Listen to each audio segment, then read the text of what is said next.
Es una pregunta que resuena silenciosamente a través del tiempo, a través del calor que aún brilla sobre el desierto, a través de la quietud de la piedra que ha sobrevivido a cada gobernante, a cada conquistador, a cada recuerdo. Casi puedes sentirla al contemplar la Gran Pirámide, no como un monumento, sino como un silencio demasiado perfecto para haber surgido por accidente. Antes de empezar, respira hondo. Deja que el aire te penetre suavemente en el pecho como el viento soplaba sobre el Nilo hace miles de años. Y antes de que te sientas demasiado cómodo, tómate un momento para darle a me gusta al video y suscribirte. Solo si de verdad disfrutas de lo que estoy creando aquí, dime desde dónde me escuchas y qué hora es. Porque en algún lugar, alguien más también está escuchando, contemplando la misma noche, preguntándose lo mismo, ¿quién construyó realmente estas cosas? Los libros de texto te dirán que la respuesta es sencilla. El faraón Keops, hace unos 4.500 años, dirigió una fuerza de trabajo de decenas de miles de personas que arrastraban bloques de piedra caliza por el desierto usando cuerdas, trineos y pura fuerza de voluntad. Es una respuesta que encaja perfectamente en una línea de tinta. Pero la piedra no miente tan fácilmente como el papel. El revestimiento de piedra caliza que una vez brilló al sol. La precisión matemática de la base, con una precisión de menos de una fracción de pulgada. La alineación de la estructura con una precisión de 360 grados respecto al norte verdadero.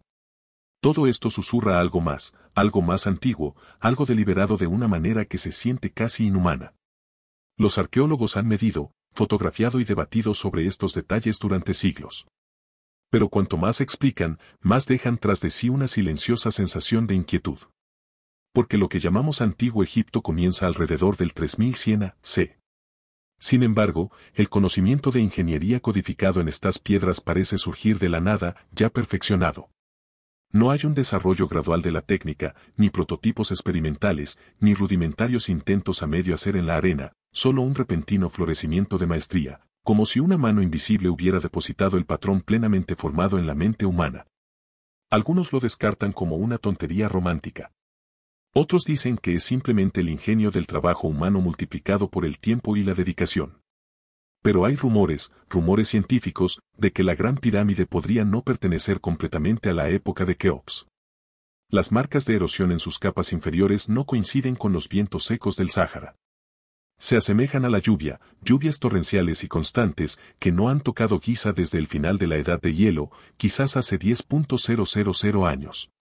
¿Podría la base de la pirámide, o incluso una estructura anterior debajo de ella, remontarse a una época anterior a la supuesta existencia de la historia?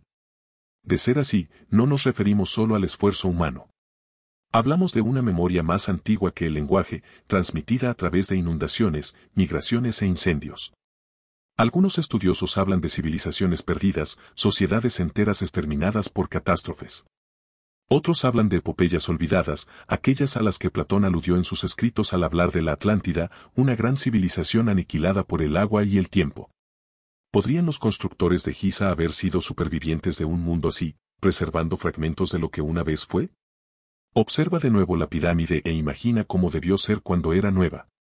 Su superficie reflejaba la luz solar con tanta intensidad que viajeros a kilómetros de distancia la describían como una montaña de luz. Pero para los antiguos sacerdotes, era más que una tumba. Era una llave, un mapa del cosmos tallado en piedra.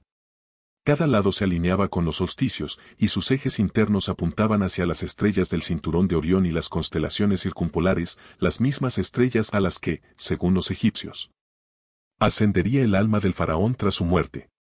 Pero quizás esta creencia no fue una creación de la religión. Quizás fue una supervivencia del conocimiento, que las estrellas marcaban una fecha, una señal celestial que apuntaba a una época anterior al propio Egipto. En el siglo XIX, exploradores como Flinders Petrie intentaron documentar cada centímetro de la estructura, desconcertados por su precisión casi sobrenatural. No encontró inscripciones en los muros interiores, ni el nombre de Keops, ni himnos, ni jeroglíficos que proclamaran su creación. La única marca hallada en lo alto de una cámara inaccesible fue un tosco símbolo de cantera pintado en ocre rojo, casi como añadido posteriormente para vincular el monumento convenientemente con la cuarta dinastía. Al examinarlo con herramientas modernas, algunos incluso cuestionaron su autenticidad. La historia tal como la conocemos fue escrita al revés y construida para ajustarse a una narrativa de control en lugar de a la verdad. Y luego está el tema del peso. La masa de la Gran Pirámide ronda los 6 millones de toneladas. Cada bloque pesa en promedio 2,5 toneladas. Levantarlos y colocarlos con herramientas primitivas, con tolerancias más precisas que las utilizadas en los rascacielos modernos, requeriría una organización del trabajo incomprensible.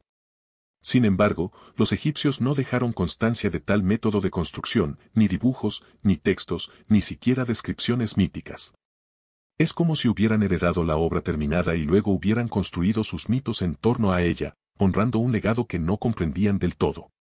En algunas tradiciones antiguas transmitidas a través de fragmentos herméticos, se mencionan templos de luz, construidos por los primeros, una frase que los eruditos descartan como metáfora poética. Pero a veces las metáforas ocultan lo que el lenguaje de su época no podía expresar abiertamente. Si existió una civilización antes del desierto, antes de las dinastías, tal vez su recuerdo sobrevivió no en palabras, sino en la geometría, en la perfección del ángulo y la proporción. ¿Qué pasaría si la Gran Pirámide no fuera solo un monumento, sino una ecuación fosilizada que quedó para que la descifraran quienes vinieran después? Hoy, frente a ella, entre el ruido de las cámaras y los guías turísticos, es difícil imaginar ese silencio. Sin embargo, al anochecer, cuando los turistas se desvanecen y el desierto se enfría, aún se puede sentir el zumbido bajo la arena, la resonancia grave e incesante de algo que se niega a morir. La pirámide parece menos un edificio que un pulso, el eco de una época en la que la frontera entre el mito y la realidad no era tan clara. ¿Y si esta estructura no se construyó simplemente para honrar a un rey, para qué se construyó? ¿Por qué estaba alineada con tanta precisión con la geometría de la Tierra, con el norte magnético, con el arco de Orión? ¿Por qué tenía unas dimensiones tan perfectas que su altura y base codificaban la proporción del planeta? ¿Fue un accidente? ¿Un culto? ¿O fue memoria, un intento de preservar el conocimiento de un mundo que ya se hundía? Quizás la pirámide no responde preguntas. Las crea. Quizás ese siempre fue su propósito, perdurar, recordarnos que incluso la piedra puede ser un acto de silencio. Pero a veces la ausencia de palabras es una forma de verdad. En algún lugar bajo esas piedras, quizá bajo la esfinge, quizá bajo el mismo desierto cambiante, la respuesta original quizá aún esté a la espera, no perdida, solo enterrada bajo capas de arena y siglos de certeza. Pero ¿y si esa certeza misma fuera el primer encubrimiento? Cuanto más se profundiza en la Gran Pirámide, menos se asemeja a la arquitectura humana y más a un enigma tallado en piedra. Cada ángulo, cada bloque, cada pasillo parece obedecer a una lógica que supera las herramientas de su supuesta época. Nadie, ni siquiera el egiptólogo más devoto, puede explicar con certeza cómo algo tan vasto, tan exacto, pudo surgir de las manos de un pueblo que aún no había inventado la rueda, las herramientas de hierro ni las poleas. Hay teorías, claro. Siempre las hay. Pero tras ellas subyace la misma inquietud, que algo en este monumento no encaja con su época. Dicen que tardó 20 años en construirse. Imagínense. 2 décadas de trabajo incansable, 24 horas al día, un río de piedra fluyendo desde las canteras de Tura y Asuán hasta la meseta de Giza. Incluso si tal organización fuera posible, la logística desafía la comprensión. Más de 2 millones de bloques de piedra caliza, algunos con más de 70 toneladas, colocados con precisión submilimétrica. Los bordes son tan exactos que ni siquiera la hoja de un cuchillo cabe entre ellos. ¿Cómo surge tal perfección con el martillo y el cincel? Cuando los ingenieros modernos han intentado replicar una fracción de su escala utilizando los mismos métodos, fracasan constantemente. En la década de 1970, un equipo japonés intentó construir una pirámide a pequeña escala con herramientas de estilo antiguo y cientos de trabajadores. No pudieron alinear los bloques. Las rampas se derrumbaron. El proyecto terminó en un bochorno. Se suponía que el experimento silenciaría a los escépticos. Hizo lo contrario. Susurró que algo esencial faltaba en nuestra comprensión, como si se hubiera arrancado una página de la historia de la humanidad. Dentro de la pirámide, la arquitectura se vuelve aún más extraña. La gran galería se alza como un cañón de perfecta simetría, con sus muros en voladizo ascendiendo hacia una cámara que parece más mecánica que ceremonial. La cámara del rey, construida íntegramente con granito rojo traído desde cientos de kilómetros de distancia, está revestida con bloques de 50 toneladas cada uno. Están colocados no solo para servir de soporte, sino también para la resonancia, como si los constructores comprendieran el sonido y la vibración de maneras que apenas hemos comenzado a redescubrir. Cuando investigadores de la Sociedad Acústica de América analizaron los armónicos de la cámara, descubrieron que vibra a una frecuencia de exactamente 440 Hz, el mismo tono que se utiliza como nota de afinación estándar para los instrumentos musicales actuales. ¿Será casualidad o recuerdo? Sobre la cámara se encuentran 5 enormes espacios de alivio, supuestamente diseñados para reducir el peso, pero su propósito sigue siendo incierto. Algunos científicos argumentan que actúan más como cavidades de afinación, difundiendo la tensión no mecánicamente, sino acústicamente. Desde esta perspectiva, la pirámide es menos una tumba y más un dispositivo resonante, una especie de instrumento gigantesco construido para interactuar con la Tierra misma. Antiguas leyendas de Heliópolis hablaban de la casa de la energía y la montaña de la luz. Quizás no fueran metáforas. Quizás fueran descripciones, recuerdos codificados de algo tangible. Y luego están las matemáticas. El perímetro de la base de la Gran Pirámide dividido por el doble de su altura equivale a pi con una precisión de más de una parte entre 1000. La altura de la estructura es una milmillonésima parte del radio polar de la Tierra. Sus lados están alineados casi perfectamente con el norte verdadero, no con el norte magnético, que se desplaza, sino con el eje de rotación del planeta. Lograr esa alineación requeriría cálculos astronómicos solo posibles con instrumentos desarrollados milenios después. ¿Cómo supieron los constructores la forma y el tamaño exactos de la Tierra? Los egiptólogos insisten en que fue un accidente, que cualquier parecido con la geometría avanzada es producto de la coincidencia. Pero las coincidencias superpuestas empiezan a asemejarse al diseño. Algunos académicos como Robert Boyle y Graham Hancock sugirieron que dicho diseño no refleja la casualidad, sino una codificación deliberada de principios cósmicos. Argumentan que la pirámide es un modelo del hemisferio norte, un microcosmos de la Tierra misma, donde el vértice representa el polo y la base refleja el ecuador. Los constructores, quienes quiera que fueran, no se limitaron a tallar piedra. Cartografiaron la existencia. La pregunta más profunda no es cómo lo hicieron, sino por qué. ¿Por qué tanta precisión? ¿Por qué tanta obsesión con la orientación y la proporción cuando la tumba de un rey solo requería grandeza, no perfección? ¿Podría ser que los constructores buscaran crear algo eterno, no para los muertos, sino para los vivos?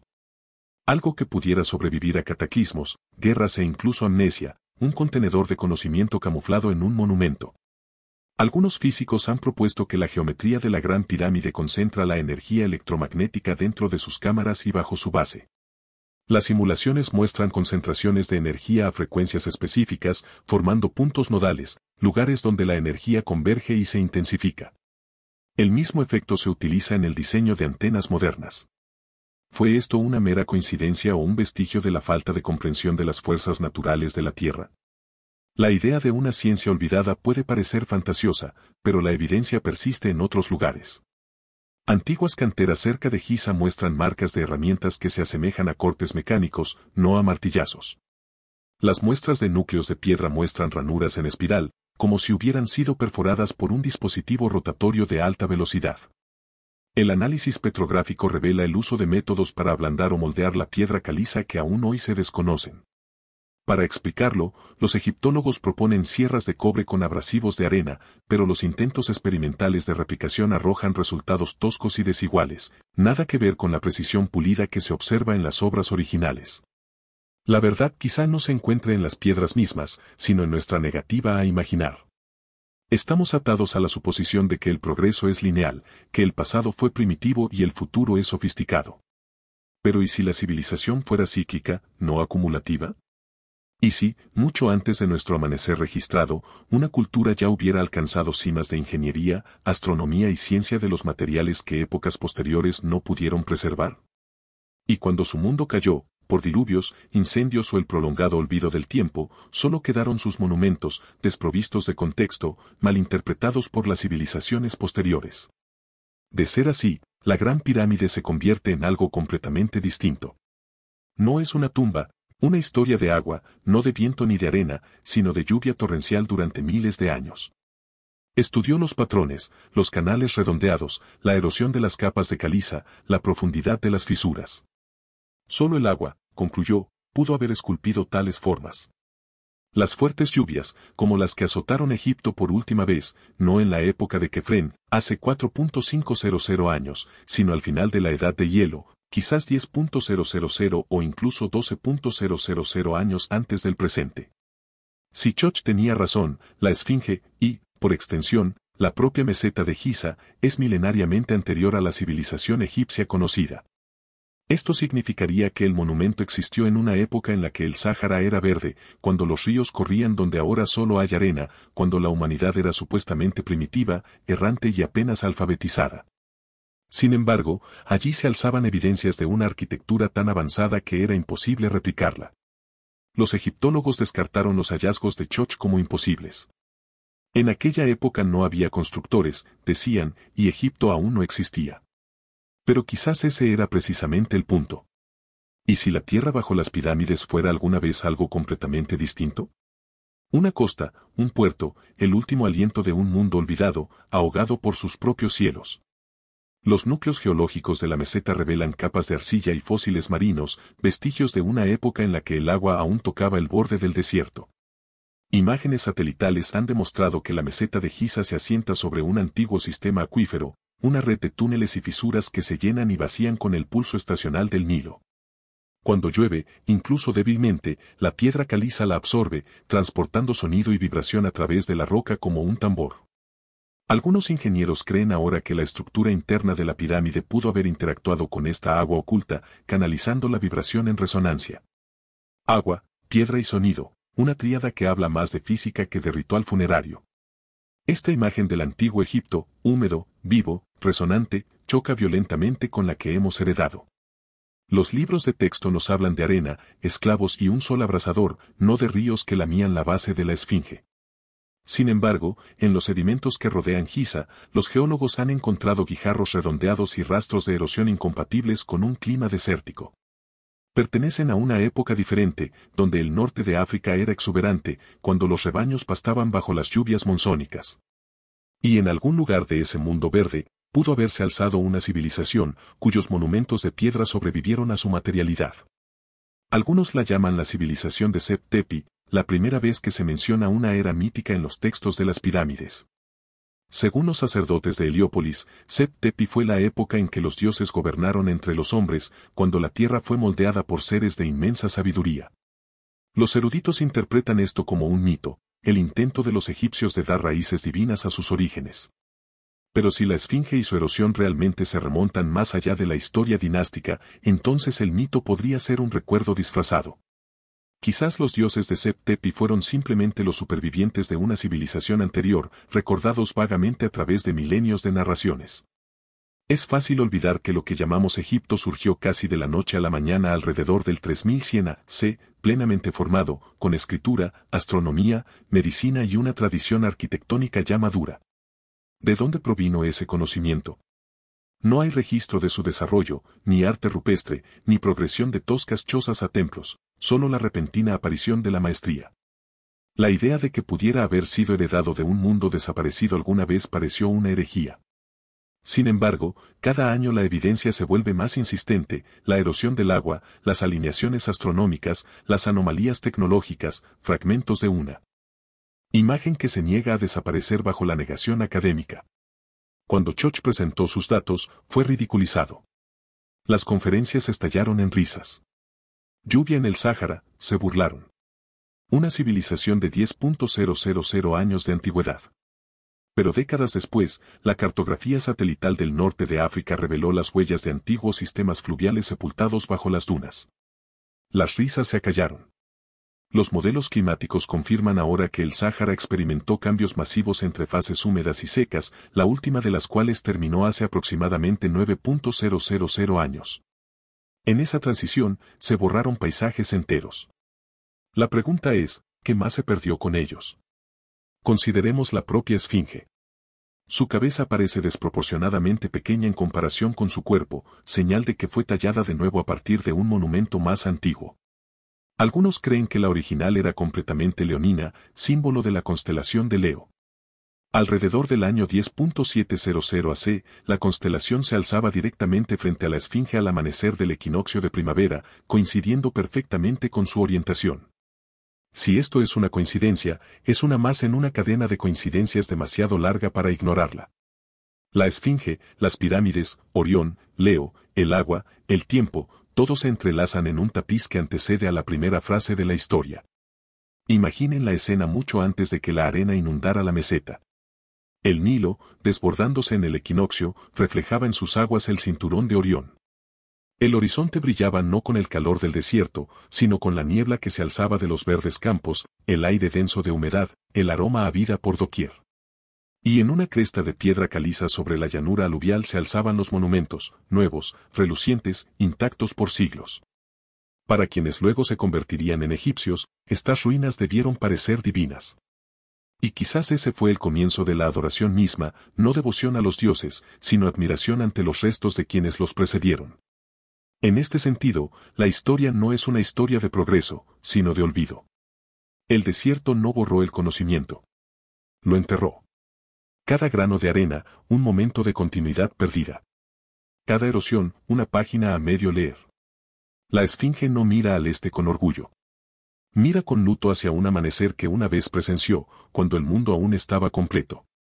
Hoy, al caer la noche en Giza, el aire se enfría y el sonido del viento resuena suavemente por el recinto de la esfinge. Suena por un instante como lluvia lejana. Quizás recuerda. Quizás el agua aún esté bajo la arena, esperando, soñando con el tiempo en que el desierto era un mar y los constructores aún vivían para oírla.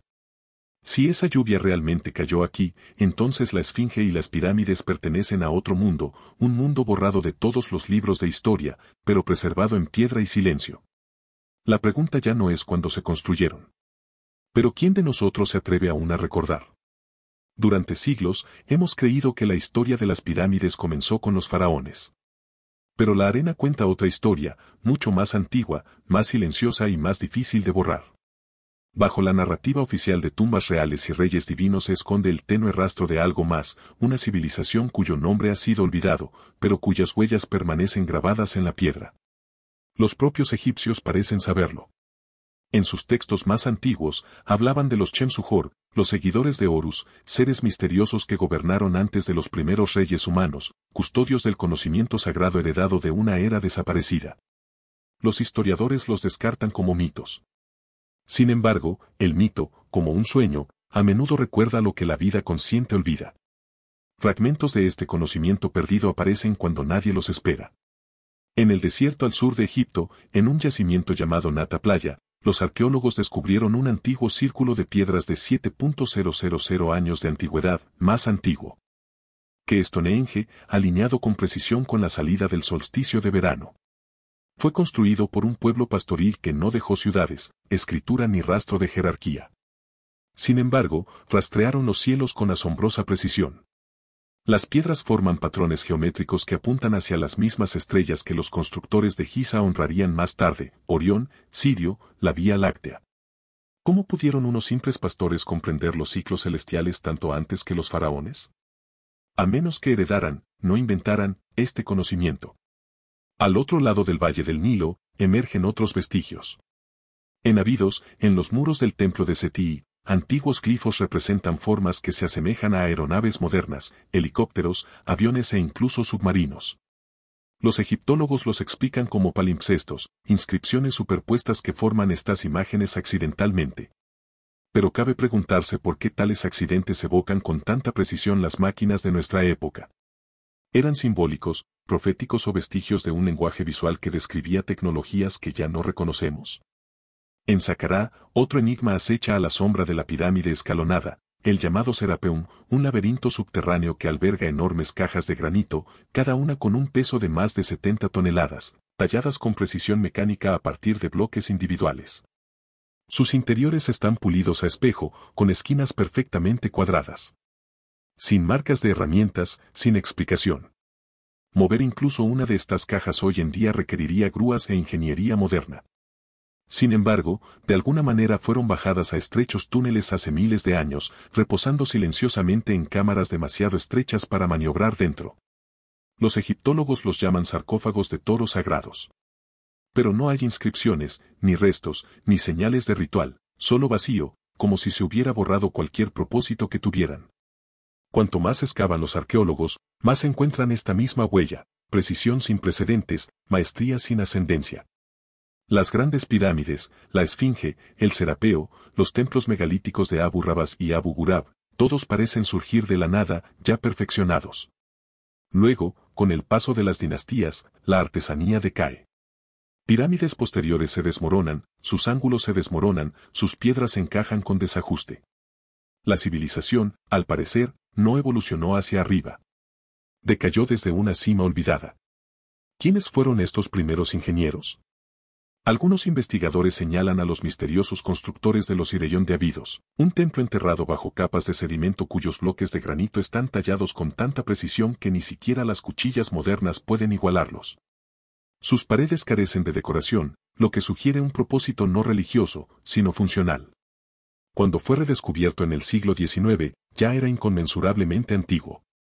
Los arqueólogos que lo estudiaron admitieron con inquietud que parecía construido por gigantes. También se encuentran esos extraños taladros tubulares entre los artefactos de Giza, muestras de núcleos perforados en granito con ranuras espirales tan finas que sugieren maquinaria capaz de cortar a alta velocidad. La evidencia reposa discretamente en los sótanos de los museos, etiquetada y olvidada, porque no encaja en la cronología oficial. Y quizá ese sea el mayor misterio, no lo que está oculto en la tierra, sino lo que se ignora a simple vista. Algunos investigadores independientes creen que estos constructores fueron sobrevivientes de un cataclismo global, dispersos desde una patria perdida ahora sumergida bajo el mar. Ven ecos de la misma ingeniería en Baalbek, Líbano, donde piedras de 800 toneladas se colocaron con precisión sin esfuerzo. En Pumapunku, Bolivia, donde bloques de andesita encajan como rompecabezas mecanizados al micra. En Gunung Padang, Indonesia, donde capas de megalitos enterrados son anteriores a la civilización conocida. Cada sitio susurra un conocimiento que trascendió fronteras y épocas, como si la humanidad alguna vez hablara un lenguaje universal de piedra. Si esto es cierto, Egipto no fue el inicio de la civilización. Fue el refugio de su memoria. El Valle del Nilo, protegido por el desierto y la llanura aluvial, se convirtió en la última cuna de supervivientes que preservaron fragmentos de geometría, astronomía y técnicas de construcción heredadas de un mundo ya moribundo. Los faraones podrían haber heredado no solo sus mitos, sino también sus monumentos. Y cuando afirmaron haber construido las pirámides, quizá querían decir que las habían restaurado, que habían renacido lo que ya era antiguo. Incluso el lenguaje ofrece pistas. La palabra egipcia, Pera, de la que proviene, faraón, significa, gran casa, no una persona, sino una estructura. ¿Podría haberse referido alguna vez a la gran casa del conocimiento, las pirámides mismas, antes de convertirse en el título de un rey? De ser así, la identidad del constructor ya se estaba desvaneciendo al comienzo de la historia. Los escribas reales no mentían. Simplemente ya no recordaban. La arena lo cubre todo, pero no olvida. Bajo ciertas luces, tras una tormenta, cuando el viento ha despojado la superficie, se pueden ver tenues contornos de muros enterrados que se extienden mucho más allá de los complejos conocidos de Giza. El georradar revela redes de túneles, cámaras y cimientos que se extienden bajo la meseta, arquitectura mucho más antigua que los monumentos visibles. Algunos especulan que podrían ser los restos de talleres o laboratorios de los ingenieros desaparecidos. Sin embargo, la excavación se detiene en el umbral. Se deniegan los permisos, se retira la financiación. El silencio vuelve a reinar. Quizás así estaba destinado a ser. Quizás estos antiguos constructores no querían ser encontrados. Quizás dejaron sus obras como mensajes, no como monumentos, advertencias quizás, o faros, a la espera de una civilización capaz de escucharlas sin codicia. Cuando el sol se pone sobre Giza y los últimos turistas desaparecen, el desierto se tiñe de rojo por unos breves instantes, como si recordara a sus constructores. Las piedras parecen respirar. En algún lugar, debajo, los ingenieros perdidos duermen, su legado grabado en la geometría de la eternidad. Y al caer la noche, uno no puede evitar preguntarse, ¿desaparecieron ellos o nosotros? En la noche del solsticio de verano, las estrellas sobre Giza brillan con una familiaridad asombrosa. Para el ojo inexperto, es simplemente un cielo, una dispersión aleatoria de luz. Pero para quienes han estudiado los cielos como lo hacían los antiguos, la disposición no es caótica. Es un espejo. Las tres pirámides de Giza no son monumentos aislados. Son el reflejo del cinturón de Orión, plasmado en piedra, tal como se veía hace más de 10.000 años. Los antiguos sacerdotes lo llamaban el mapa de los cielos en la tierra. Gran Pirámide, por ejemplo, están alineados no al azar, sino con precisión hacia marcadores celestes clave. El pozo sur de la cámara del rey apunta hacia el cinturón de Orión. El norte, hacia las estrellas circumpolares, aquellas que nunca se ponen, símbolos de la eternidad. La cámara de la reina también se alinea con Sirio y la constelación de Draco. Es como si la pirámide misma hubiera sido construida para respirar con las estrellas, para capturar su luz en pasillos oscuros, marcando un diálogo cósmico entre el cielo y la piedra. Para los egipcios, Orión no era simplemente una constelación. Era Osiris, el dios de la resurrección, el puente entre la muerte y la renovación. Alinear el lugar de descanso de un faraón con Orión era asegurar el ascenso de su alma al reino divino. Pero ¿y si la mitología surgiera después, un mito tejido para preservar una verdad más antigua? La correlación entre la posición de Orión en el año 10.500 AC y el diseño de Giza sugiere que los constructores codificaron un recuerdo del cielo de esa época, una época muy anterior al primer faraón, incluso anterior a la existencia de los desiertos. Es como si les estuvieran diciendo a las civilizaciones futuras, aquí es cuando empezó. Los textos antiguos hablan de esa época como Sep-Tepi, la primera vez que los dioses caminaron entre los hombres. Los eruditos la consideran un mito de la creación. Pero en el lenguaje simbólico, dioses, suele representar a los maestros, y, creación, a la recreación, el renacimiento del orden tras el caos. ¿Podría Sep-Tepi haber sido no el nacimiento del mundo, sino su restauración tras la catástrofe? De ser así, Giza no era una tumba, sino un monumento a la supervivencia, un calendario de piedra que marcaba el momento en que las propias estrellas presenciaron el renacimiento de la humanidad. Aún más inquietantes son los números enterrados en la estructura. El ángulo de la Gran Pirámide de 51 grados 51, la relación entre su altura y su base, su relación con la circunferencia del planeta, todo corresponde a constantes astronómicas. La ubicación de las pirámides a lo largo de la meseta codifica una maqueta del hemisferio norte de la Tierra. Las distancias entre ellas evocan la separación angular entre las estrellas del cinturón de Orión vistas desde la Tierra. Es una precisión tan deliberada que desafía la coincidencia. Una civilización capaz de tal conocimiento debió haber cartografiado el cielo en 3 dimensiones, no mediante el mito, sino mediante las matemáticas. Existen fragmentos de esta obsesión cósmica dispersos por todo Egipto. En Dendera, el techo del templo de Hathor ostenta el famoso zodiaco, un intrincado mapa celeste tallado en piedra que muestra las constelaciones en posiciones miles de años anteriores al templo. En Abu Simbel, el templo de Ramsés II está alineado de tal manera que 2 veces al año la luz del sol penetra en su santuario interior para iluminar las estatuas de los dioses. No se trataba de una piedad fortuita. Era una sincronización celestial. Los antiguos no construían para la tierra, sino con el cielo. La investigación de Baubal fue ridiculizada al principio. Sin embargo, a medida que los modelos informáticos mejoraron, los astrónomos confirmaron que la coincidencia entre la disposición de Giza y el cinturón de Orión en el año 10.500 AC era exacta, hasta con mínimas desviaciones angulares. Descartarla como casualidad se volvió más difícil. Pero aceptarla fue aún más difícil, pues implicaba reescribir los orígenes de la civilización misma. Si los constructores miraban las estrellas del año 10.500 AC, entonces heredaron conocimientos astronómicos decenas de milenios más allá de lo que permite la historia oficial. Esto significaría que los sacerdotes de Egipto no fueron inventores, sino custodios de un sistema más antiguo que sus templos, más antiguo que su lengua. Quizás las pirámides nunca debieron considerarse como algo separado. Juntas forman una máquina para recordar el tiempo.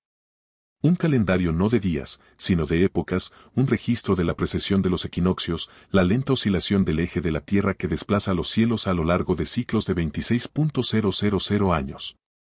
La Gran Pirámide podría marcar el punto medio de dicho ciclo, vinculando la catástrofe pasada que puso fin a la edad de hielo con un futuro aún por venir. Cada alineación estelar, cada cámara, cada corredor, una ecuación tallada en la eternidad, que nos recuerda que el tiempo mismo es circular.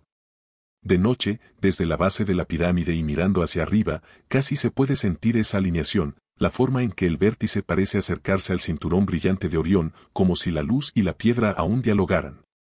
Quizás ese fue el propósito desde el principio, mantener vivo ese diálogo, para que incluso cuando los idiomas cambiaran y los imperios cayeran, la geometría siguiera hablando. Si pudiéramos leerlo completo, Quizás nos revelaría lo que temían los constructores, o lo que sabían que volvería. Quizás las pirámides eran advertencias, no monumentos. Quizás fueron diseñadas para perdurar hasta que las estrellas regresaran a sus lugares originales, cuando la historia repitiera su olvidado comienzo. Y así la pregunta persiste, suspendida entre el cielo y la piedra. Los constructores levantaron sus monumentos para honrar a los dioses o para recordar al futuro que los dioses alguna vez fueron reales. Hay momentos en que los símbolos parecen sobrevivir a sus creadores. Cuando las marcas en una pared o un fragmento de texto susurran no a los ojos, sino a algo más antiguo dentro de nosotros. Los jeroglíficos de Egipto poseen esa cualidad. Para las mentes modernas, son imágenes, pájaros, ojos, serpientes, estrellas. Para los antiguos, eran más que palabras. Eran sonido, imagen y número fusionados en un solo acto de creación. La palabra para escribir en egipcio antiguo, ses, también significaba tallar la vida. Para ellos, escribir no era comunicación. Era resurrección. Y quizás por eso, incluso ahora, su lengua se siente viva, como si recordara lo que la historia ha olvidado. Dentro de las pirámides de Saqqara y posteriormente en Giza, se esculpieron los textos religiosos más antiguos jamás descubiertos, los textos de las pirámides. No son narraciones, sino conjuros, cientos de enunciados grabados en los muros de piedra como música codificada. Los egiptólogos afirman que su propósito era guiar el alma del rey al más allá. Pero hay versos que no se leen como oraciones. Se leen como instrucciones. Las puertas del cielo están abiertas. La escalera al cielo está dispuesta. La geometría del ascenso, la resonancia del tono, la invocación de la luz, todo sugiere un conocimiento de la física disfrazado de teología. ¿Y si estos textos no fueran metáforas del renacimiento espiritual, sino fragmentos de una ciencia antigua expresada en el único idioma que les quedaba a los sobrevivientes? Algunos investigadores, como el difunto Joayer de Lubis, creían que los egipcios codificaron toda su cosmología en arquitectura y simbolismo, utilizando el templo como un libro de texto viviente.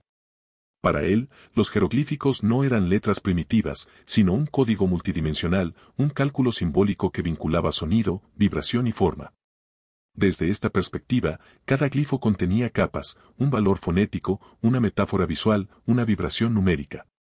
Recitadas correctamente, las propias palabras podían influir en la materia, al igual que las frecuencias sonoras crean ondas estacionarias en la arena o el agua. Los muros de Luxor y Karnak, leídos desde esa perspectiva, no son historias. Son ecuaciones.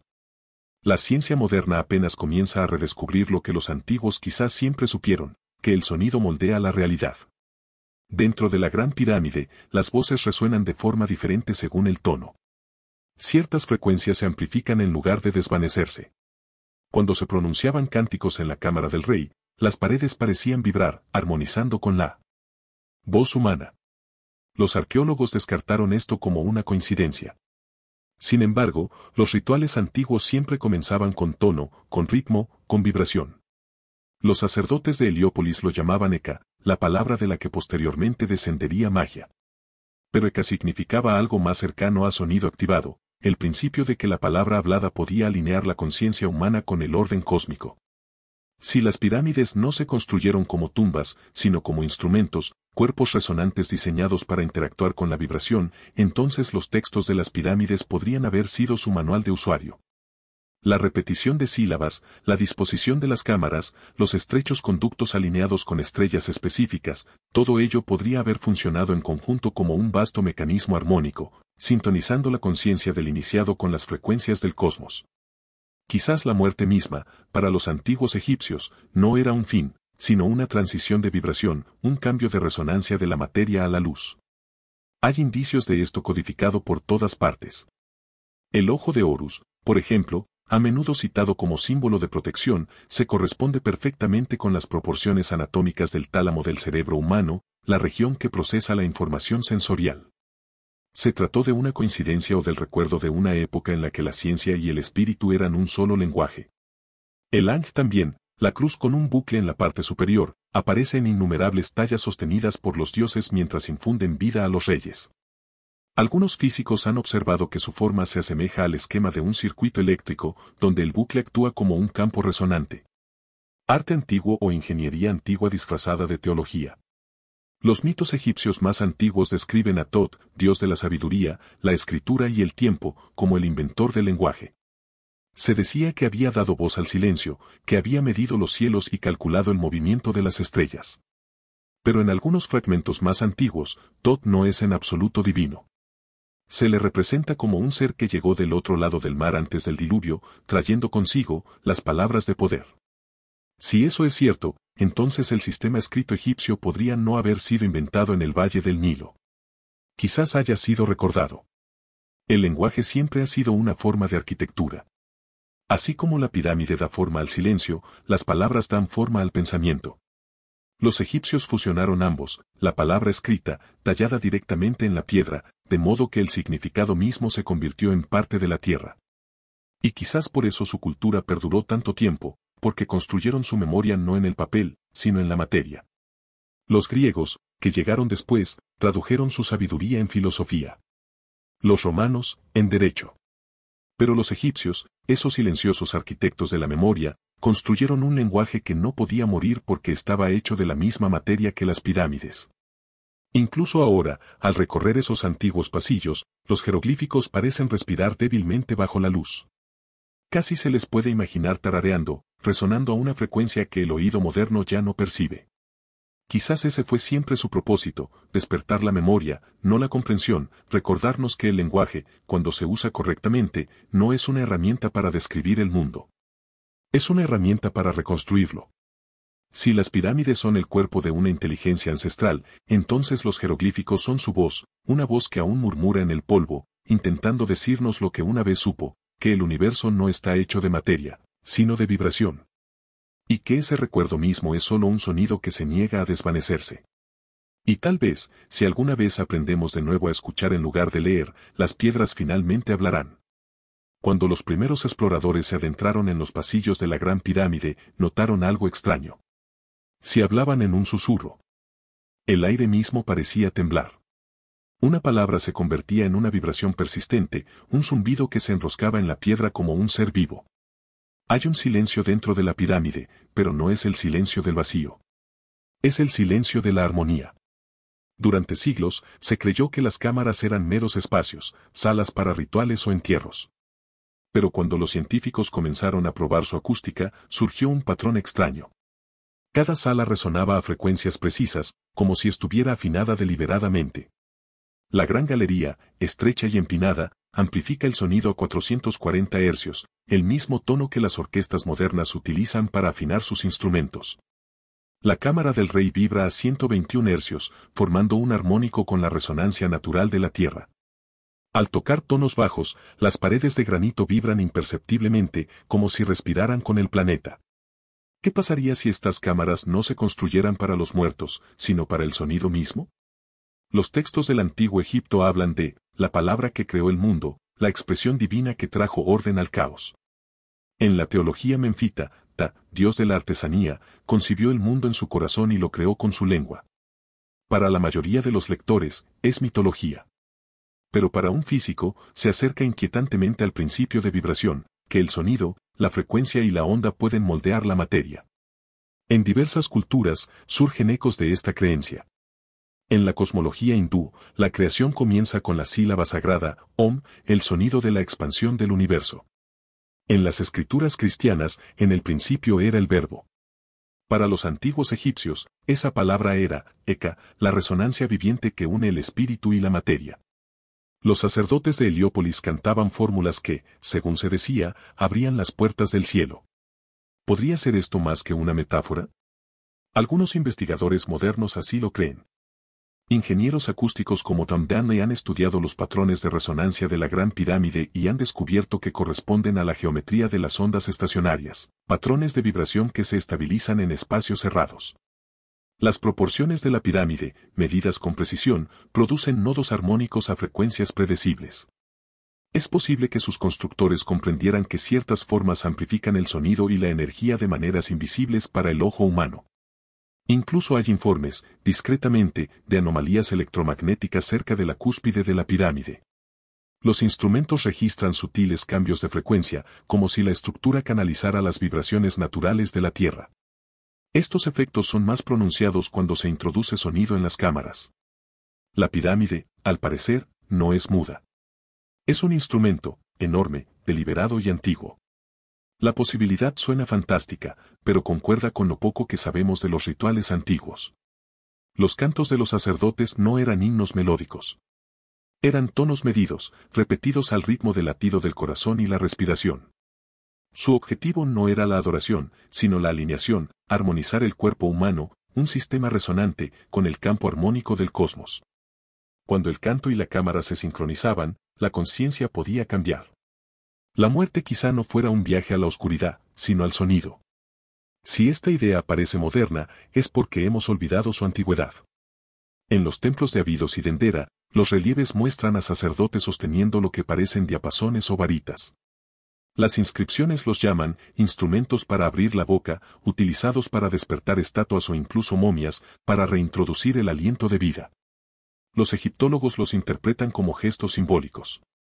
Pero cuando los mismos rituales mencionan vibración, aliento y, la voz de Ta, la frontera entre símbolo y ciencia se difumina.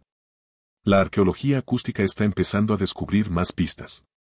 En Saqqara, los ingenieros de sonido descubrieron que ciertos pasillos de la pirámide escalonada producen fuertes resonancias a bajas frecuencias, como el zumbido de una cuerda de violonchelo. En el templo de Hathor en Dendera, los techos abovedados amplifican tonos de alta frecuencia que parecen centellear, creando lo que algunos describen como una ilusión auditiva de luz. Quizás por eso los antiguos egipcios asociaban el sonido con la iluminación, la idea de que la vibración podía generar tanto energía como visión. Si consideramos estos sitios no como tumbas, sino como instrumentos, surge un nuevo patrón. Cada templo, cada cámara, cada corredor se convierte en una nota de una composición mayor, una sinfonía de piedra sintonizada con la frecuencia terrestre. Algunos investigadores incluso especulan que la ubicación de las pirámides a lo largo del Nilo corresponde a intervalos armónicos, formando una onda terrestre que se extiende por todo el territorio. Los antiguos constructores podrían haber estado componiendo a escala planetaria. El sonido siempre ha sido invisible, pero innegable. Nos atraviesa, moldeando emociones, pensamientos e incluso la materia. Experimentos cimáticos actuales muestran cómo la arena o el agua se organizan en patrones geométricos al ser expuestas a vibraciones. Los egipcios, con su geometría sagrada, podrían haber utilizado este principio a una escala colosal. Si el sonido puede moldear el agua o el polvo, ¿por qué no la piedra? Algunas leyendas sugieren que los bloques de Giza eran colocados en su lugar por tonos, y que los sacerdotes los cantaban a través del desierto. Para nuestra mentalidad moderna, esto suena a mito. Pero para una civilización que consideraba el sonido como el fundamento de la creación, podría haber sido una realidad. La pirámide, entonces, podría ser la encarnación definitiva de esa creencia, un tono congelado, un himno cristalizado, su forma, sus ángulos, su material, todo diseñado para preservar la resonancia eternamente. Quizás su propósito no era solo honrar a los muertos, sino mantener viva la voz de un mundo que una vez comprendió la vibración del universo. Por la noche, cuando el desierto se enfría y el viento amaina, hay momentos en que el aire parece vibrar levemente cerca de la base de la pirámide. Nadie puede decir si es imaginación o física, pero quienes lo han escuchado describen la sensación como inquietantemente humana, como una nota que se prolonga indefinidamente, un susurro que se niega a desvanecerse. Tal vez eso es lo que pretendían los constructores, no hablarnos con palabras, sino cantar a través de milenios, hasta que el mundo estuviera lo suficientemente en silencio para poder escuchar nuevamente. A través de océanos y continentes, lejos de los desiertos de Egipto, aparecen las mismas huellas. Piedras enormes, alineaciones imposibles y una arquitectura que parece hablar un idioma más antiguo que la escritura. Las pirámides de Giza no están solas. Su diseño resuena en el mundo como si un único plano hubiera sido esparcido por la tierra y reinterpretado por manos olvidadas. La misma geometría, la misma obsesión celestial, el mismo desafío al tiempo. Es como si la humanidad compartiera una memoria que ya no recuerda. En Sudamérica, en lo alto de los Andes bolivianos, se encuentra Pumapunku, una ruina tan precisa que parece tallada a máquina. Sus bloques de andesita, algunos con un peso de más de 100 toneladas, presentan uniones tan afiladas que ni siquiera una navaja puede pasar entre ellos. Las esquinas se entrelazan con complejas cavidades que asemejan piezas mecánicas modernas. Los arqueólogos lo atribuyen a la cultura tiwanaku alrededor del año 500 después de Cristo. Sin embargo, el sitio en sí muestra signos de mayor antigüedad. Algunos bloques presentan marcas de desplazamiento catastrófico, como si hubieran sido arrojados por una fuerza inimaginable. Otros yacen semienterrados en sedimentos antiguos, lo que sugiere inundaciones o terremotos anteriores a la civilización que supuestamente los construyó. En comparación con Giza, surge el mismo principio, una precisión que va más allá de su época, una erosión que sugiere un mundo más antiguo y una alineación con marcadores celestiales hace mucho tiempo olvidados. A miles de kilómetros de distancia, en el Líbano, otro enigma yace bajo el templo romano de Júpiter en Baalbek. Allí, bajo capas de construcción posterior, yacen bloques megalíticos tan vastos que incluso las grúas modernas tienen dificultades para moverlos. El más grande, llamado la Piedra del Sur, pesa más de 1000 toneladas. Ningún texto explica cómo fue cortado, movido o colocado. Los ingenieros que estudian la cantera no encuentran ningún método plausible, ni marcas de herramientas, ni rampas, ni huellas. Y, sin embargo, la piedra yace allí pacientemente, negándose a encajar en la cronología nítida de la historia. Al igual que Giza, Baalbek se orienta hacia las estrellas con una precisión asombrosa. Su plataforma se alinea con los solsticios y ciclos lunares, formando un calendario astronómico invisible sin profundos conocimientos matemáticos. Luego está Teotihuacán, en el centro de México, la ciudad de los dioses. Su avenida principal refleja la Vía Láctea, mientras que sus 3 pirámides siguen el mismo patrón que las de Giza, grande, mediana y pequeña. La pirámide del Sol comparte dimensiones de base casi idénticas con la Gran Pirámide, y ambas se alinean con los puntos cardinales con una precisión casi perfecta. Los constructores no dejaron constancia de sus nombres, solo un silencio que refleja el de Egipto. Los aztecas que encontraron el sitio abandonado creían que fue construido por dioses en una época anterior a la humanidad. Aún más al este, en Camboya, Angkor Wat se alza entre la selva con un diseño intrincado que rivaliza con la precisión de Giza. Sus torres centrales se alinean con la constelación de Draco durante el equinoccio de primavera, mientras que su foso y patios codifican ciclos astronómicos. El sitio, visto desde arriba, forma un vasto cosmograma, un mapa del cielo plasmado en piedra. El patrón se repite, un diálogo entre la tierra y el cielo, una geometría del recuerdo. La coincidencia no puede explicar esta unidad. La probabilidad de que múltiples civilizaciones separadas por océanos y milenios diseñaran independientemente monumentos con las mismas proporciones matemáticas, alineaciones astronómicas y propósitos simbólicos es infinitesimal. Solo hay 2 explicaciones, o bien existía una fuente compartida de conocimiento, una civilización ancestral cuya memoria sobrevivió fragmentada, o bien la humanidad misma poseyó en su momento un nivel de conciencia global que posteriormente se fracturó y desapareció. Los estudiosos modernos, apegados a la cronología, rechazan esta idea. Sin embargo, persisten vestigios de conexión. Leyendas antiguas de culturas dispares hablan de civilizadores que llegaron tras un gran diluvio, figuras que enseñaron escritura, agricultura y arquitectura. En Same fueron los Apcayo. En Egipto, los Chemsujor. En los Andes, Viracocha. En Mesoamérica, Quetzalcóatl. Siempre la misma historia, seres de luz o conocimiento que emergen del mar, portadores de herramientas y sabiduría. ¿Eran estos mitos meramente simbólicos o recuerdos de encuentros reales de un pasado compartido? Incluso los datos geológicos apuntan a una catástrofe lo suficientemente grande como para borrar del mapa una civilización así. Hace unos 12.000 años, el Drías reciente provocó una inundación global abrupta y un colapso climático. El nivel del mar subió más de 100 metros, sumergiendo vastas extensiones de costa, las mismas regiones donde habrían florecido las civilizaciones primitivas. Si una cultura avanzada hubiera existido en esas costas, sus ruinas yacen bajo las olas, borradas pero no olvidadas. Bajo los océanos, los buceadores han encontrado estructuras extrañas. El monumento Yonaguni, frente a la costa de Japón, con sus terrazas escalonadas y pasajes en ángulo recto. Las ruinas sumergidas cerca de Dwarka, en la India, donde muros y calles yacen revestidos de coral que datan de hace 9.000 años.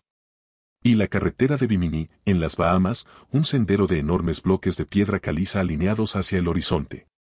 Las explicaciones oficiales las etiquetan como formaciones naturales, pero la simetría, la orientación, la repetición, estos detalles sugieren lo contrario.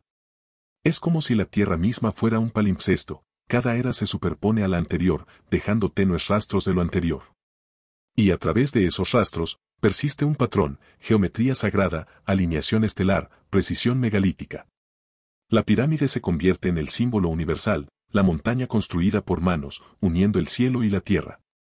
¿Fue casualidad o herencia, el eco de un mundo antaño unificado que recuerda sus orígenes a través de la forma? Al trazar el mapa que conecta Egipto, México, Perú, Indonesia y más allá, las alineaciones se sitúan en ciertas latitudes, a menudo cerca de los trópicos, zonas de clima estable durante la edad de hielo. Sus posiciones se corresponden sospechosamente con la cuadrícula geodésica de la Tierra, la misma cuadrícula estudiada por los geofísicos modernos para cartografiar los campos de energía y las anomalías magnéticas. ¿Podrían los antiguos conocer la estructura del planeta mejor que nosotros? Aún más inquietante es comprender que estos monumentos no se construyeron solo para los vivos. Eran mensajes al tiempo mismo, grabados en piedra, destinados a sobrevivir a las convulsiones planetarias. Quizás los constructores sabían que los ciclos de destrucción y renovación rigen la historia, que las civilizaciones surgen y caen como las mareas. Construyeron para el amanecer siguiente, para quienes vendrían después del diluvio, quienes olvidarían y redescubrirían una y otra vez. En Giza, al contemplar las estrellas, el patrón se siente casi audible, un zumbido que se extiende de un continente a otro, una frecuencia compartida por todos los monumentos del mundo. No es una prueba ni un dato, sino una resonancia que se siente en los huesos, como si la tierra misma lo recordara en voz alta. Quizás las pirámides, los templos, los megalitos no se concibieron para glorificar a los dioses. Quizás se construyeron para recordarle al futuro lo que una vez fue. Hay un momento en la historia profunda de la Tierra en el que todo cambió, un momento de fuego, hielo y silencio. Hace unos 12.800 años, al final de la última glaciación, algo impactó el planeta. Algunos dicen que fue un cometa, otros, una explosión de radiación solar o una cadena de escombros cósmicos. Fuera lo que fuese, trajo consigo un final tan completo que dejó una cicatriz no solo en el suelo, sino en la memoria misma. El Drías reciente, la gran interrupción climática, borró el mundo anterior. Y si las pirámides, la esfinge y los ingenieros perdidos fueron reliquias de aquella era olvidada, entonces fue este cataclismo el que enterró su historia bajo la arena y el tiempo. Antes del evento, la tierra se calentaba, los glaciares retrocedían, los ríos crecían y las civilizaciones quizás florecían a lo largo de las fértiles costas. Luego, casi de la noche a la mañana, las temperaturas se desplomaron, el hielo regresó, los bosques murieron, las corrientes oceánicas se detuvieron y los patrones de lluvia colapsaron. Ecosistemas enteros desaparecieron en una generación. Mamuts, tigres dientes de sable y perezosos gigantes desaparecieron. En algunos lugares, capas negras de hollín y nanodiamantes marcaban el límite, una huella geológica de combustión repentina, como si los cielos mismos se hubieran quemado. Durante siglos, esto fue un mito, el gran diluvio, la ira de los dioses, el diluvio que limpió la tierra.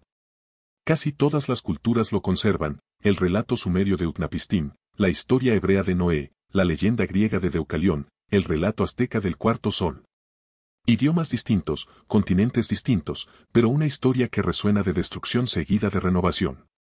Fue solo en las últimas décadas que la ciencia comenzó a descubrir evidencia de que estas leyendas podrían describir un evento real, un reinicio global inamovible. Muestras de núcleos de Groenlandia y la Antártida muestran un aumento repentino de platino e iridio, elementos raros en la Tierra, pero comunes en meteoritos. En Norteamérica, la llamada capa de manto negro, suelo carbonizado impregnado de microesferulas, sugiere incendios generalizados. Las bahías de Carolina, depresiones elípticas dispersas por el este de Estados Unidos, se alinean en un patrón consistente con fragmentos de un impacto que viajan a velocidad cósmica. Lo que sea que impactó el planeta no solo lo lastimó, sino que cambió el ritmo de la vida misma. Los sobrevivientes, si los hubo, debieron presenciar cómo el mundo se desmoronaba. Los océanos se tragaron las costas, los ríos se invirtieron, el aire se llenó de ceniza. Y en algún lugar entre ellos, quizás en terrenos más altos cerca de lo que se convertiría en Egipto, pequeños grupos de personas, descendientes de una civilización ya antigua, se aferraron a un conocimiento demasiado preciado como para perderlo. Cuando el mundo volvió a calentarse siglos después, emergieron en un paisaje que ya no reconocían. Las antiguas ciudades habían desaparecido. Las antiguas estrellas ya no se alineaban como antes. Comenzaron de nuevo, cargando con fragmentos de memoria, geometría, astronomía, lenguaje, intentando reconstruir lo perdido. Desde esa perspectiva, la repentina aparición de la civilización egipcia alrededor del 3100 a.C. ya no resulta misteriosa. No es un comienzo, sino un regreso, un despertar tras la amnesia. Los mitos de Sep-Tepi, la primera vez, podrían evocar no la creación, sino la restauración. Los dioses que, descienden de los cielos, podrían no ser seres celestiales en absoluto, sino los últimos guardianes de un mundo moribundo que regresa de su refugio para replantar las semillas del orden en el caos. La evidencia de una catástrofe ocurrida hace unos 12.000 años sigue creciendo. El lago Agassiz, un enorme cuerpo glaciar en Norteamérica, rompió su presa de hielo, liberando torrentes que inundaron continentes y elevaron el nivel del mar a nivel global. El ascenso fue tan repentino que las costas retrocedieron kilómetros en cuestión de vidas humanas. Plataformas continentales enteras desaparecieron bajo las olas. Las ruinas que ahora encontramos bajo el mar, Yonaguni, Dwarka y otras, podrían fácilmente ser los puertos sumergidos de ese mundo precataclísmico. Cuando las aguas subieron, los centros de las civilizaciones primitivas pudieron haber sido borrados, dejando solo sus ecos tierra adentro, en mitos, en la geometría, en la inexplicable precisión de los megalitos. Si esto fue un reinicio, no fue el primero. Los registros geológicos sugieren que la Tierra experimenta ciclos de convulsión aproximadamente cada 12.000 años, un pulso de destrucción vinculado quizás a la actividad solar o al paso del planeta por regiones densas de la galaxia. En cada ocasión, las especies perecen, los climas cambian y la memoria humana se fractura. Recordamos el último como el gran diluvio. El próximo quizás aún nos aguarda. ¿Y qué hay de los que sobrevivieron? Yacimientos arqueológicos como Göbekli Tepe en Turquía, datados alrededor del 9500 a.C., surgen de esa misma ventana de caos. Sus constructores, tras el trauma del Rias reciente, tallaron inmensos pilares decorados con animales que ya no existían en su época, criaturas de la edad de hielo. Era como si estuvieran recordando, o de luto.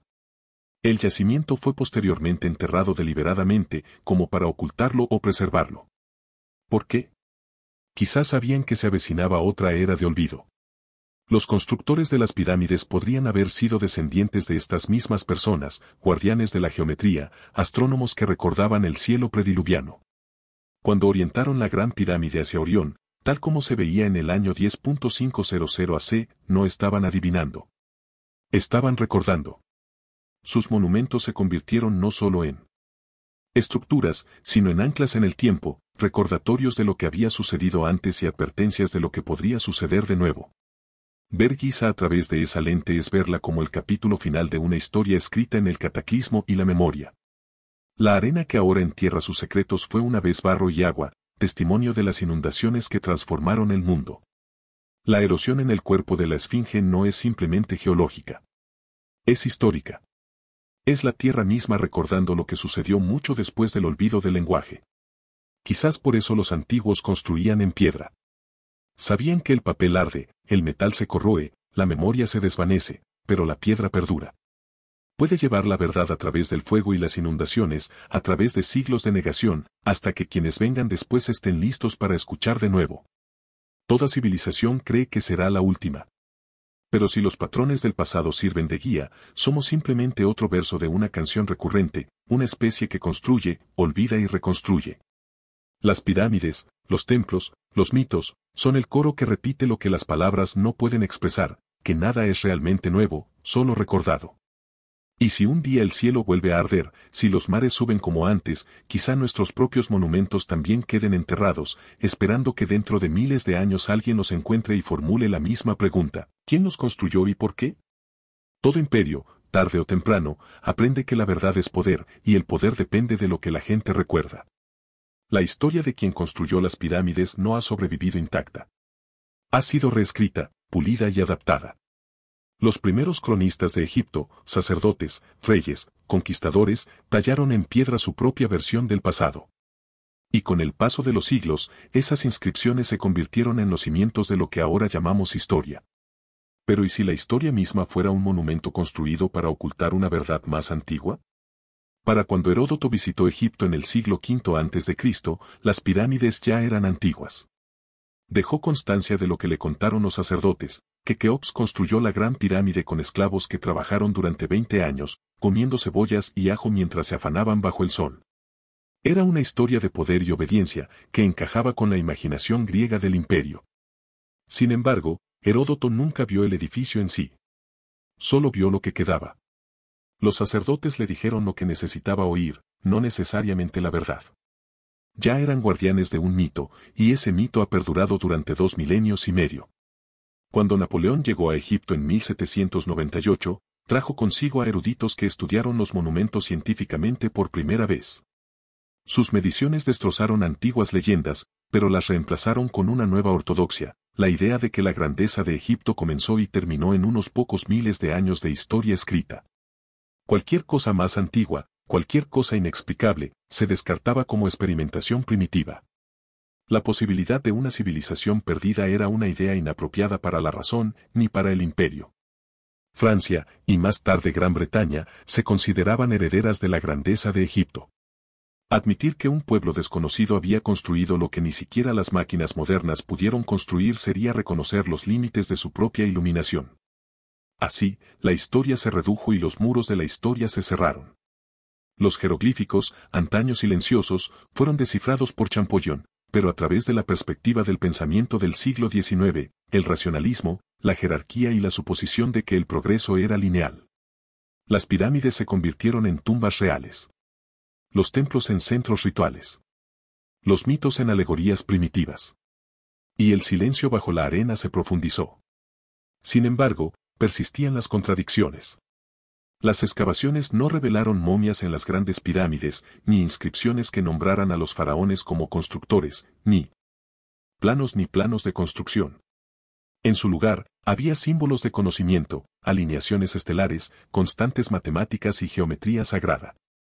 Pero en lugar de repensar la narrativa, los académicos integraron estas anomalías en cronogramas aceptados, atribuyéndolas al simbolismo religioso o a la coincidencia. Cuestionar el marco teórico se convirtió en una herejía profesional.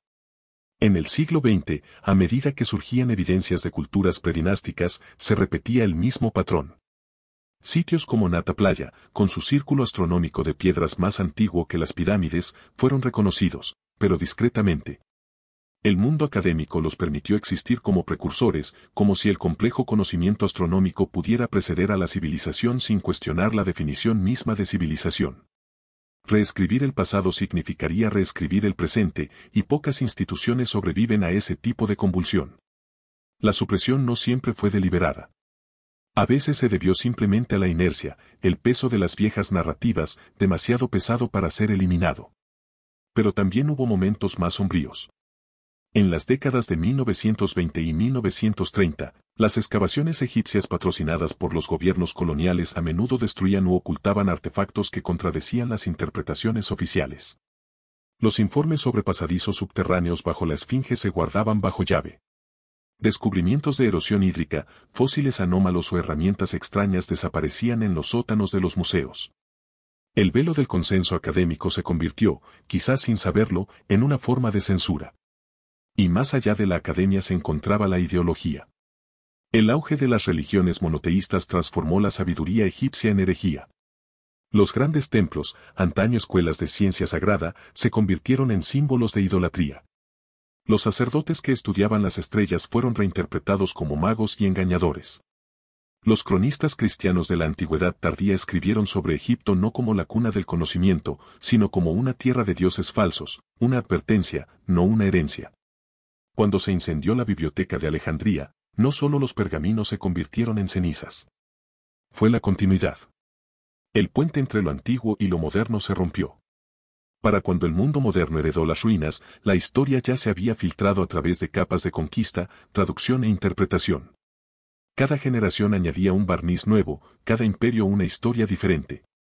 Lo que sobrevivió no fue la verdad de Egipto, sino la versión de Egipto que los vencedores pudieron comprender. Las pirámides se redujeron de templos cósmicos a tumbas, sus constructores de sabios a esclavos. Así era más fácil, más sencillo. Sin embargo, las piedras resisten. No envejecen como los mitos. Permanecen mudas y exactas, inmunes a la revisión. La evidencia de un conocimiento superior aún se esconde a simple vista, en la geometría, la acústica, la precisión de los cortes. Por cada erudito que insiste en la visión ortodoxa, otro admite discretamente, aún no sabemos cómo se hizo. reescribir la historia no es un mero acto académico. Es un acto humano.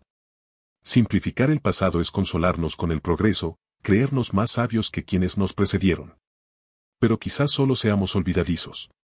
Las pirámides quizá no marquen el nacimiento de la civilización, sino su segundo amanecer, el punto donde el conocimiento resurgió tras la larga oscuridad del diluvio. Y entonces la pregunta vuelve, si vivimos en un mundo construido sobre los restos de otro, ¿qué más de nuestra historia es prestada? ¿Qué más se esconde tras capas de traducción, creencia y autoridad? El desierto no responde. Solo espera, paciente e inmutable, mientras reescribimos la misma historia en diferentes idiomas. Quizás un día, cuando el viento se haya llevado las últimas certezas, el verdadero rostro del pasado resurja. No como una revelación, sino como un reconocimiento, la sensación de que ya lo hemos visto todo y simplemente hemos olvidado el final. Bajo las ruinas, bajo las historias grabadas en piedra, siempre se han susurrado algo más, una bóveda, una cámara, un archivo enterrado bajo el mismísimo desierto.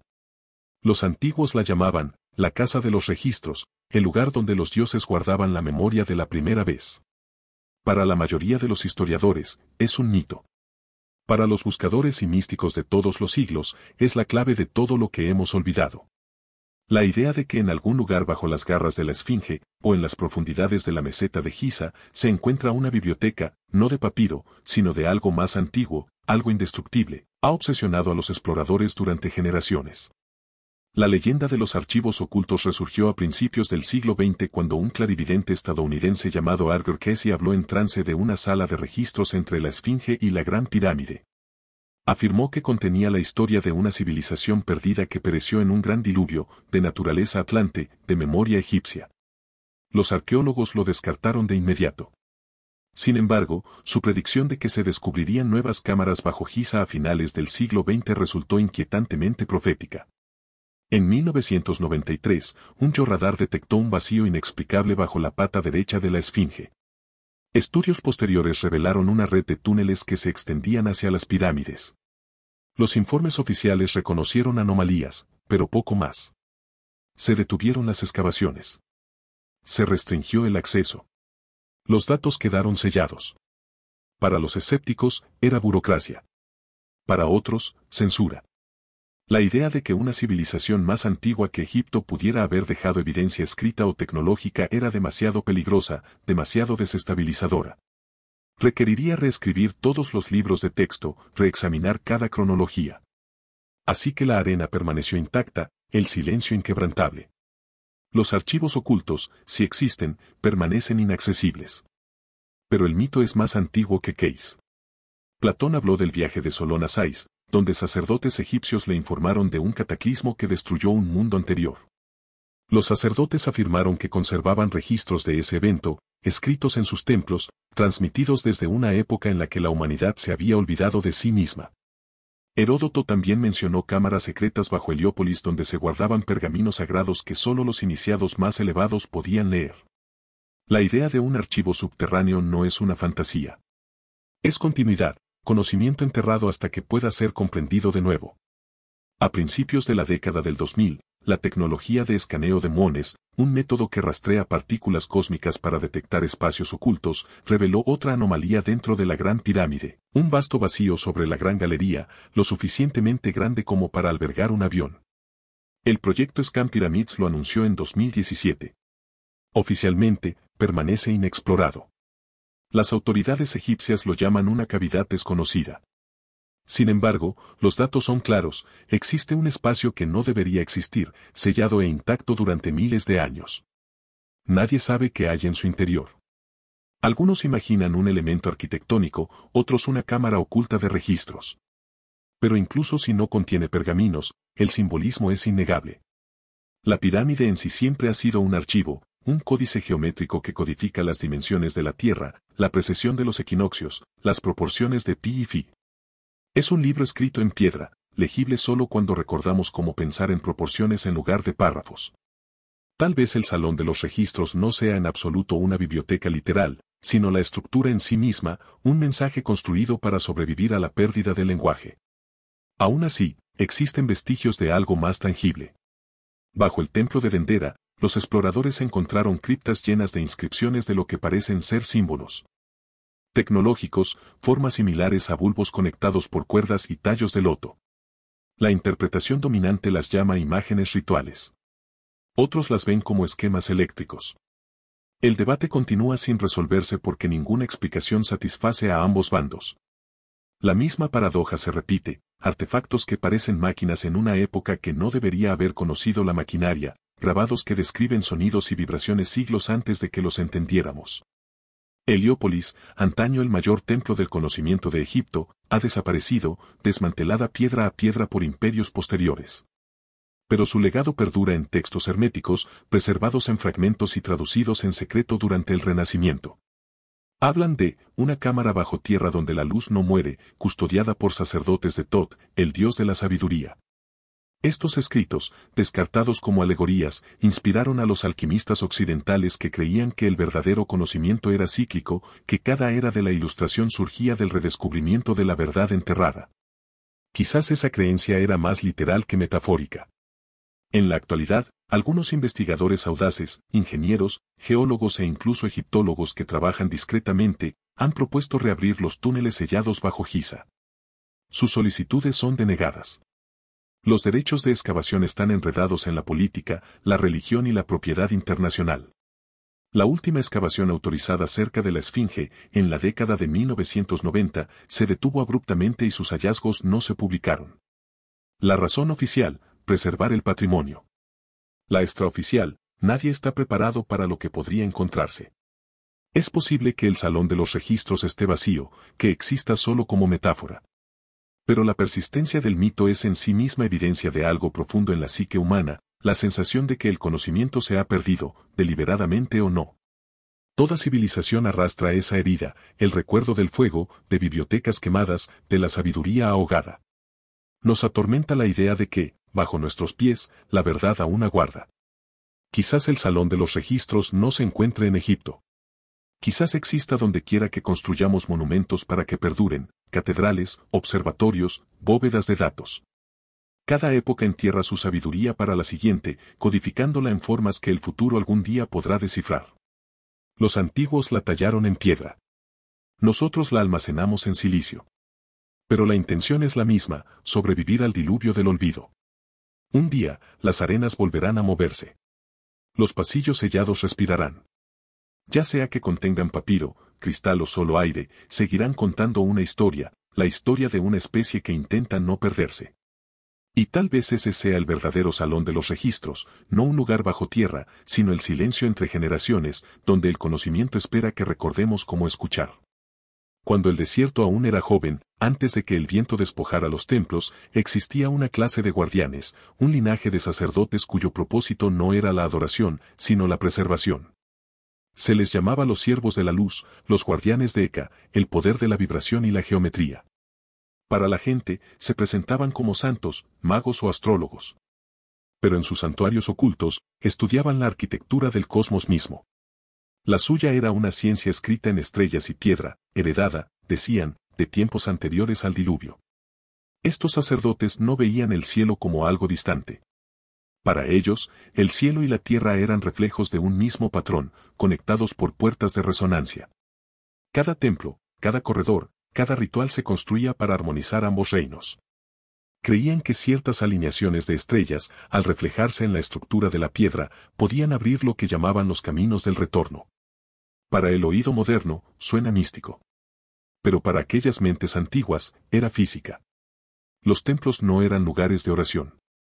Eran motores de transformación. En la ciudad de Heliópolis, la ciudad del sol, se alzaba la gran piedra Benben, prototipo de todas las pirámides futuras. Los sacerdotes decían que había caído del cielo en la era de Sep-Tepi y que vibraba con energía celestial. Se guardaba en el santuario interior del templo, accesible solo para los iniciados que dominaban el conocimiento de las estrellas. La estructura que la albergaba estaba alineada con precisión con el sol naciente en el equinoccio. Y dentro de su geometría, trazaban el patrón de la creación misma, la luz descendiendo a la forma, el espíritu convirtiéndose en materia. El Benben no era un ídolo. Era un diagrama, una puerta estelar escrita en proporción. De esta teología surgió el hermetismo, la doctrina que posteriormente resonaría en Grecia, Roma y el Renacimiento. Su axioma central, como es arriba, es abajo, no era filosofía, sino instrucción. El iniciado aprendía a construir en el alma lo que los antiguos construían en piedra. Para ascender a lo divino, uno debe reflejar su patrón en la tierra.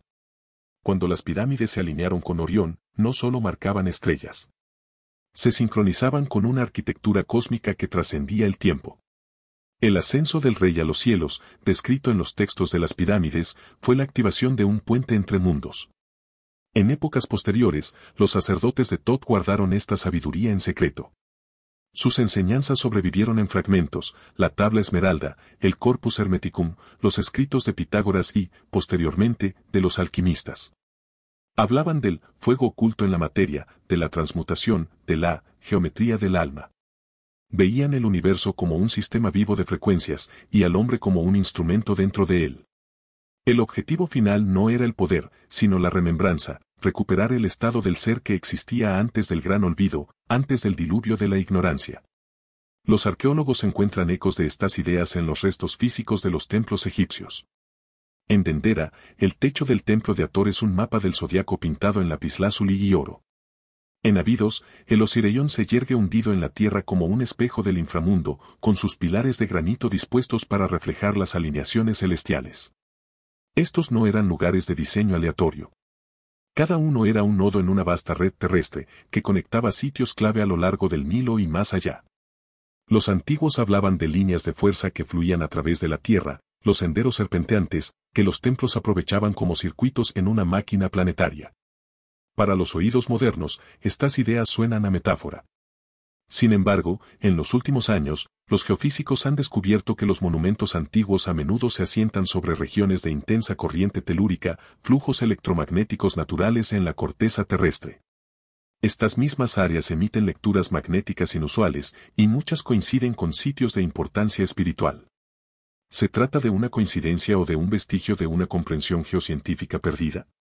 Los sacerdotes de Heliópolis podrían haber sabido sintonizar sus templos con estas energías, utilizando la resonancia y la composición mineral para amplificar fuerzas sutiles. Las pirámides, con su revestimiento de piedra caliza y núcleos de granito, podrían haber funcionado como condensadores, cargando y liberando energía al ritmo del propio planeta. Esta idea encuentra extraños ecos en tradiciones místicas posteriores. En Alejandría, los eruditos herméticos describieron puertas de luz que se abrían durante las alineaciones celestiales. En los textos medievales, estas se convirtieron en puertas estelares, portales entre los mundos visible e invisible. Desde entonces, el término ha sido trivializado por la ficción. Pero en su origen, significaba el restablecimiento de la comunicación entre lo humano y lo cósmico. Cuando los cielos y la tierra vibraban a la misma frecuencia, el velo entre ellos se hacía más tenue. Algunos afirman que vestigios de este conocimiento sacerdotal sobrevivieron hasta la era moderna, transmitidos a través de sociedades secretas, los pitagóricos, los gnósticos, los constructores de catedrales que codificaron la geometría sagrada en piedra gótica. Las grandes catedrales de Europa, después de todo, reflejan los diseños acústicos y solares de los templos egipcios. La luz, el sonido y la estructura se unieron de nuevo al servicio de la trascendencia. Es como si la misma corriente fluyera a través de cada época, cambiando de nombre, pero nunca de esencia. Si tal conocimiento conectó alguna vez a la humanidad con el cosmos, ¿qué le sucedió? La caída de Heliópolis, el incendio de bibliotecas, la conquista por imperios que temían lo que no podían controlar, todo cortó la cadena. Los sacerdocios que quedaron se volvieron cautelosos, encubriendo su sabiduría con alegorías. Los rituales que una vez conectaron al hombre con el universo se convirtieron en ceremonias vacías, con su propósito olvidado. Para cuando llegaron los griegos, los templos ya eran tumbas de silencio. Y, sin embargo, los fragmentos perduran. La geometría de la Gran Pirámide, las proporciones de su diseño, el mito de la resurrección de Osiris, la oración a la apertura del cielo, estos no son símbolos aleatorios. Son el código de los antiguos ingenieros del espíritu, preservado bajo capas de teología y traducción. Cuando despojamos lo literal y escuchamos la vibración tras la palabra, el viejo patrón se revela: energía, conciencia, armonía. Puede que las pirámides no sean portales en el sentido de la ciencia ficción, pero al fin y al cabo son puertas, instrumentos arquitectónicos diseñados para despertar el recuerdo. Permanecer en ellas es sentir una atracción, no hacia arriba, sino hacia el interior, hacia algo vasto y familiar. Quizás ese fue siempre el propósito de los sacerdotes, no adorar a dioses, sino proteger el puente entre lo humano y lo eterno. Sabían que algún día, mucho después del derrumbe de sus templos, otros redescubrirían la resonancia, la geometría y la luz. Y cuando ese día llegara, la puerta se abriría de nuevo, no en el desierto, sino en la mente de quien recuerda. Hay momentos en que las antiguas piedras parecen respirar. Cuando el aire alrededor de la gran pirámide se espesa y el silencio interior se vuelve casi consciente. Durante milenios, la estructura ha soportado el calor, el viento y la guerra. Sin embargo, su precisión no ha flaqueado. Resiste la erosión, la gravedad e incluso la explicación. Y en los últimos años, con la llegada de la tecnología moderna, la ciencia ha comenzado a confirmar lo que la intuición sospechaba desde hace tiempo, que la pirámide aún vive. Reacciona. Tararea. Recuerda. En 2017, un equipo de investigadores de Japón y Francia publicó hallazgos que revolucionaron la arqueología. Mediante tomografía de muones, una técnica de escaneo de partículas capaz de ver a través de la roca sólida, descubrieron un vasto e inexplicable vacío sobre la gran galería. Se extendía por más de 30 metros, oculto desde la construcción de la estructura, sin ser tocado por el hombre ni la luz. Lo llamaron simplemente el Gran Vacío. Oficialmente, su propósito sigue siendo desconocido. Pero dentro de ese vacío, hay una implicación. Algo se construyó allí intencionalmente para permanecer sellado. Este descubrimiento reavivó teorías que durante mucho tiempo se habían descartado como fantasías. ¿Era esta la legendaria cámara oculta mencionada en textos antiguos? ¿Estaba destinada a albergar reliquias o era el corazón de una máquina?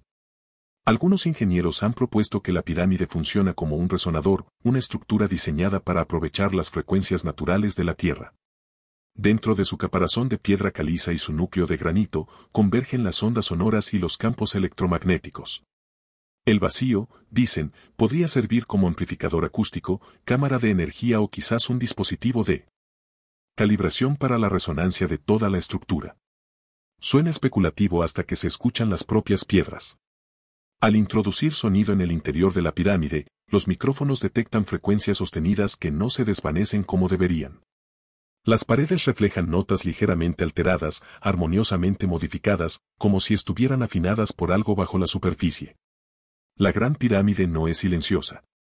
Habla en frecuencias, no en palabras. Los ingenieros antiguos quizás sabían lo que los físicos modernos ahora redescubren, que toda la materia vibra. Y el control de la vibración es el control de la realidad. Incluso la composición material de la pirámide parece elegida para este propósito. Los bloques de piedra caliza que la recubren, prácticamente desaparecidos, son ricos en cuarzo, un mineral conocido por sus propiedades piezoeléctricas. Este genera voltaje bajo presión. El granito de la cámara del rey contiene feldespato y mica, ambos capaces de conducir energía electromagnética. Juntos forman un enorme campo de energía, pasivo pero preciso. Cuando las corrientes magnéticas de la Tierra pasan a través de ellos, la estructura resuena como un cristal. Experimentos recientes en la Universidad ITMO de Rusia modelaron cómo la Gran Pirámide interactúa con las ondas de radio. A frecuencias específicas, la pirámide concentra energía electromagnética tanto dentro de sus cámaras como bajo su base. Descubrieron que este efecto alcanza su punto máximo alrededor de los 200 metros, exactamente la altura de la estructura. El fenómeno no es místico. Es físico. Ya sea por diseño o por accidente, la Gran Pirámide se comporta como una antena armónica. La pregunta que sigue es la que más temen los arqueólogos: ¿cómo pudieron saber esto las personas de la Edad del Bronce? Algunos dicen que es coincidencia. Otros, herencia. Quizás los constructores no inventaron estos principios. Los recordaron, fragmentos transmitidos de una época en que la ciencia y la espiritualidad eran una sola cosa. En los templos de Dendera, las inscripciones describen la luz de los dioses, una energía luminosa transmitida por canales sagrados. En términos modernos, podría ser una metáfora, o podría ser el recuerdo de un poder dominado reinterpretado mediante rituales. Dentro de la Gran Pirámide, la cámara del rey sigue siendo la más enigmática. Es una sala de geometría pura, longitud y altura en la proporción áurea exacta, volumen proporcional a los intervalos armónicos del sonido. Al ser golpeado, el sarcófago de granito emite un tono de unos 440 hercios, la misma la que utilizan las orquestas actuales. ¿Afinaban los antiguos sus monumentos como nosotros afinamos los instrumentos, buscando la resonancia entre la voz humana y el planeta mismo? Cuanto más se estudian las piedras, más extrañas se vuelven. Las pruebas sísmicas muestran que las vibraciones se propagan de forma distinta a través de la pirámide que a través del lecho rocoso circundante, como si la estructura canalizara la energía por caminos ocultos. Las lecturas magnéticas fluctúan cerca de su cúspide, lo que sugiere un comportamiento eléctrico. La temperatura interior se mantiene constante durante todo el año, gracias a un sistema de conductos de ventilación demasiado pequeños para el paso humano, pero perfectamente alineados con las coordenadas celestes. Nada es casual. Cada proporción, cada cámara, cada conducto parece obedecer a una ley de diseño olvidada, algo más cercano a la física que a la fe. Durante siglos, las leyendas han afirmado que la Gran Pirámide brilló una vez con luz, que su cima estaba coronada por una piedra dorada que irradiaba energía hacia el cielo. Los cronistas antiguos escribieron que brillaba de noche, una columna de fuego visible a kilómetros de distancia. No queda rastro de la piedra angular. Ya fuera oro, cuarzo o algo desconocido, su eliminación marcó el silencio final de la pirámide. Y si esa pieza faltante no fuera meramente decorativa, sino funcional, un vértice que completaba un circuito entre la tierra y el cielo. Hoy, los turistas tocan las piedras y solo sienten el calor del sol. Pero en el fondo, los sensores aún registran tenues vibraciones, oscilaciones que ningún viento podría causar. La pirámide sigue latiendo, como esperando algo. Quizás siempre lo ha hecho. Y quizá por eso el acceso a sus espacios más recónditos sigue restringido. La cámara oculta sobre la gran galería no se ha abierto. Su contenido, si lo hay, está intacto. El Ministerio de Antigüedades de Egipto promete más estudios cuando las condiciones lo permitan. Pero el tiempo pasa y nada cambia.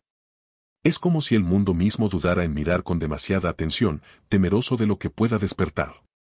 Si la pirámide realmente guarda un secreto, mecánico, espiritual o ambos, lo ha guardado a la perfección. Imperios han surgido y caído a su alrededor. Las religiones la han redefinido. Los turistas han recorrido sus pasillos con asombro. Sin embargo, perdura, paciente e impenetrable, hablando en el único idioma que conoce, la vibración. La Gran Pirámide no es un monumento a la muerte. Es una conversación con la eternidad. Cada bloque, cada eco, cada medida tararea el mismo mensaje, que el conocimiento no se pierde, solo espera a quienes recuerdan escuchar. Y tal vez, si un día se abre la cámara, no encontraremos oro ni reliquias, sino algo más silencioso, un tono que todavía vibra después de 10.000 años, susurrando la primera palabra que creó un mundo. La noche del desierto sobre Giza es tan silenciosa que incluso las estrellas parecen contener la respiración. Y entre ellas, Orión brilla con más fuerza, 3 puntos de luz suspendidos como una pregunta incontestable. Para los antiguos, esas estrellas no eran soles lejanos, sino ancestros, seres divinos cuya memoria estaba grabada en la tierra en perfecta proporción. Los llamaban, los resplandecientes, los guardianes de la sabiduría que descendieron del cielo al principio del mundo. Hoy los llamamos mitos. Sin embargo, los mitos, como los fósiles, son vestigios de algo que una vez vivió. Y a veces lo que preservan no es imaginación, sino memoria. En la cosmología egipcia, los dioses no eran metáforas. Eran principios de la realidad, expresiones de fuerzas tanto cósmicas como humanas. Osiris, el señor de la resurrección, de rostro verde, no era simplemente un símbolo de la vegetación. Representaba el renacimiento cíclico del conocimiento. Tot, el escriba con cabeza de ibis, era la encarnación de la razón, el lenguaje y la medición. Isis era la guardiana de los misterios de la vida, la fuerza magnética que une el espíritu con la materia. Para las mentes modernas, estos parecen arquetipos. Pero ¿y si también fueran recuerdos, personificaciones de maestros que alguna vez caminaron sobre la tierra mucho antes de que Egipto tuviera nombre? En textos como el libro de la vaca celestial y los textos de las pirámides, se dice que los dioses navegaron a través del mar tras un gran cataclismo, trayendo consigo el conocimiento de la astronomía, la medicina y la geometría. Osiris, en particular, es descrito como un civilizador que llegó del oeste, de una tierra sumergida bajo las olas. Los sacerdotes de Heliópolis remontaron su linaje a Sep-Tepi, la primera vez que dioses y hombres convivieron, compartiendo una lengua, una ciencia, una verdad. Los eruditos lo llaman mito. Pero todo mito comienza en algún lugar. Y la persistencia de esta historia, que se encuentra no solo en Egipto, sino en todo el mundo, sugiere un origen más sustancial que un sueño. En Mesopotamia, la misma historia se desarrolla bajo diferentes nombres. Los sumerios hablaban de los Anunnaki, aquellos que vinieron del cielo a la tierra, quienes descendieron para enseñar a los humanos las artes de la civilización. En los Andes, la leyenda habla de Viracocha, el dios barbudo que emergió de las aguas para reconstruir un mundo destrozado. En Mesoamérica, Quetzalcóatl, la serpiente emplumada, trajo el conocimiento a la gente y prometió regresar cuando las estrellas se realinearan. Culturas distintas, continentes distintos, y sin embargo, cada uno recuerda a seres luminosos que emergen del caos para reavivar el orden. ¿Son estas invenciones paralelas o fragmentos de una misma memoria que pasaron por el filtro del tiempo? La respuesta podría residir en lo que todos enseñaron. En todos los casos, los dioses introdujeron lo mismo, la medición del tiempo, la observación del firmamento, una arquitectura alineada con las estrellas, una ley moral basada en el equilibrio. Todos hablaban de ciclos, del auge y la caída de los mundos. Y siempre advertían que el conocimiento que poseían se perdería, enterrado bajo el diluvio y el fuego, hasta que la humanidad recordara cómo buscarlo de nuevo. Para aquellas mentes antiguas, el cosmos estaba vivo, un vasto organismo que respiraba al ritmo de la creación y la destrucción. Los dioses no eran seres externos, sino formas superiores de conciencia, encarnaciones de la ley cósmica. Cuando descendieron, no lo hicieron a través de naves de metal, sino a través de mentes capaces de percibir frecuencias más elevadas de la realidad. Sin embargo, quizás estos niveles de comprensión fueron alguna vez comunes, parte de una ciencia olvidada que fusionaba materia y espíritu. Puede que los dioses hayan sido humanos alguna vez, simplemente seres humanos que recordaban lo que nosotros hemos olvidado. En los textos herméticos que sobrevivieron a la caída de los templos, Tot, llamado Hermes Trismegisto por los griegos, habla como un puente entre lo divino y lo mortal. Describe el universo como una gran mente, cuyos pensamientos forman estrellas, su aliento anima mundos. Lo que está abajo, escribe, es como lo que está arriba, para realizar los milagros del uno. Estas palabras, presentes en manuscritos secretos y tratados alquímicos, preservan la idea más antigua de todas, que el ser humano es un reflejo del cosmos, y que conocerse a uno mismo es recordar a los dioses. Los eruditos modernos interpretan estos escritos como poesía mística. Pero su precisión sugiere algo más profundo. Cuando Thoth habla de los armónicos de las esferas, evoca las frecuencias orbitales que ahora conoce la física moderna. Cuando describe la luz condensada en forma, anticipa el lenguaje de la teoría cuántica. ¿Y si estos textos fueran los ecos finales de un lenguaje científico traducido al mito, un lenguaje que antaño unía la astronomía, la geometría y la conciencia? El mismo principio se manifiesta en la piedra. La Gran Pirámide, cuyas dimensiones codifican las proporciones de la curvatura terrestre y la velocidad de la luz, podría ser la expresión material de esta síntesis olvidada. El templo se convierte en un libro, la piedra en una página, la geometría en una frase en un lenguaje universal. Permanecer en su silencio es permanecer dentro de una ecuación, la misma que Tot escribió con palabras, Osiris representó en el mito y Hermes susurró a los filósofos.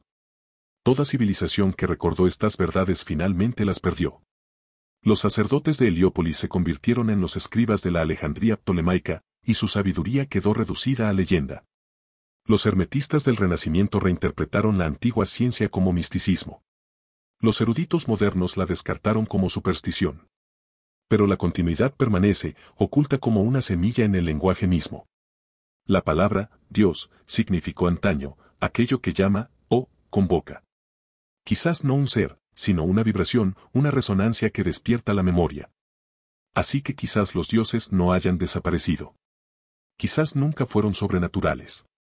Quizás existan como frecuencias, patrones de conciencia codificados en la estructura misma del espacio-tiempo, a la espera de ser sintonizados de nuevo. Los monumentos de Giza, los mitos de la Atlántida, los rituales de los antiguos sacerdocios, no se trata de adorar a deidades, sino de restablecer la resonancia con la memoria viva del universo. Cuando los sacerdotes miraban a Orión, no estaban rezando. Estaban recordando. Estaban alineando sus mentes, sus templos, toda su civilización con el pulso del cosmos, una frecuencia que antaño compartían dioses y hombres. Y si los mitos son ciertos, esa armonía regresará cuando las estrellas recuperen sus antiguas posiciones. La precesión de los equinoccios devolverá a Orión a donde se encontraba en el año 10.500 AC, la primera vez. El cielo volverá a reflejar la tierra. La puerta entre la memoria y la materia se abrirá. Y cuando así sea, quizá los dioses no desciendan del cielo. Quizá simplemente nos elevemos para recibirlos. La mañana llega tranquilamente a la meseta de Giza. La luz se desliza lentamente sobre los bloques de piedra caliza, transformándolos del gris al dorado, y por un breve instante el desierto parece respirar de nuevo. Las sombras de las pirámides se extienden por la llanura como las manecillas de un reloj, midiendo el tiempo no en horas, sino en siglos. El viento transporta finos granos de arena por el aire, granos que una vez formaron lechos de ríos, luego dunas, luego cementerios. Cada uno ha vivido más de 1000 generaciones de silencio. ¿Y si la arena pudiera hablar, qué nos diría? Tal vez diría que el pasado nunca desaparece del todo. Solo cambia de forma. Las civilizaciones mueren, los imperios caen, pero la memoria permanece, disfrazada de mito, enterrada como polvo, a la espera de que la mente sensata la recuerde. Las pirámides no son excepciones. Son recordatorios. Perduran porque la perdurabilidad fue su propósito, permanecer inmóviles mientras la historia se reescribe, permanecer cuando todo lo demás se olvida. Vivimos en una época que mide la verdad por la evidencia, pero la evidencia en sí misma es efímera. La piedra se erosiona, los textos se queman, los archivos se desvanecen. Lo que sobrevive son ecos, historias contadas tantas veces que pierden su filo, dejando solo el suave zumbido del asombro. Sin embargo, ese zumbido es suficiente. Es lo que nos lleva de vuelta a las preguntas sin respuesta: ¿quién construyó estos monumentos? ¿Por qué estaban tan perfectamente alineados con las estrellas? ¿Qué intentaban decirnos?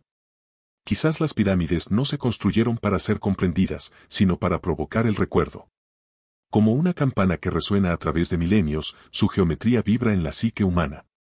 Las contemplamos y sentimos que algo antiguo despierta, un recuerdo no de conocimiento, sino de saber, una sensación de que hemos estado aquí antes, de que hemos construido y perdido, olvidado y comenzado de nuevo. La arena no oculta la verdad. La preserva en la única forma que puede, el silencio. Los arqueólogos podrían algún día descubrir cada cámara oculta, cada herramienta enterrada, cada hueso de cada trabajador. Pero el misterio no desaparecerá. Simplemente se adentrará más en el espacio entre la realidad y el sentimiento. Porque el verdadero enigma de las pirámides no es cómo se construyeron, sino porque la humanidad sigue volviendo a ellas, como si fueran espejos que nos mostraran quiénes éramos antes de aprender a olvidar. Al final, quizá la gran pirámide no sea un monumento al poder, ni a dioses ni a reyes. Quizá sea un mensaje dejado al futuro, escrito en un lenguaje de proporción, armonía y resistencia. Habla a quien quiera escuchar, no con palabras, sino con quietud. Dice: ya has estado aquí. Volverás. No confundas progreso con memoria. Las arenas que rodean Giza se han movido sin cesar, sepultando y revelando, borrando y redibujando las líneas de la historia. Sin embargo, bajo ellas, el lecho de roca permanece inalterado. Las piedras recuerdan lo que nosotros no: las inundaciones, los incendios, el largo olvido. Recuerdan la primera vez que las estrellas se alinearon sobre ellas y las manos que las colocaron en su lugar. Recuerdan un mundo que cayó y resurgió, llamándose a sí mismo nuevo cada vez. Cuando el último turista se va y el desierto se traga el sonido de los pasos, la meseta se convierte en lo que siempre ha sido: un lugar entre mundos. El viento zumba suavemente por los pasillos de la pirámide, la misma nota que la llenó cuando los constructores sellaron la última piedra. Es un sonido que no envejece, una vibración que pertenece al planeta mismo. Es la memoria de la creación, el eco de la primera palabra que moldeó la materia desde el silencio. Quizás esa sea la verdad oculta tras todas las teorías y cronologías. Las pirámides no son reliquias de una raza alienígena ni de un imperio desaparecido. Son la memoria de la Tierra hecha visible. Nos recuerdan que el tiempo no es lineal, que las civilizaciones no surgen hacia adelante, sino en círculos, redescubriendo el mismo conocimiento bajo nuevos nombres, y que bajo cada historia hay un mismo estribillo: el mundo se recuerda a sí mismo a través de nosotros. A medida que el sol se esconde tras el horizonte, la arena brilla roja como un latido lento. La luz persiste en la cima de la gran pirámide antes de desvanecerse en el crepúsculo. El desierto vuelve a quedar en silencio, pero el silencio se siente vivo. Espera, no un descubrimiento, sino el recuerdo. Porque al final, la verdad no necesita ser encontrada. Solo necesita ser recordada. Y la arena, paciente como el tiempo mismo, la guardará hasta que estemos listos para escuchar.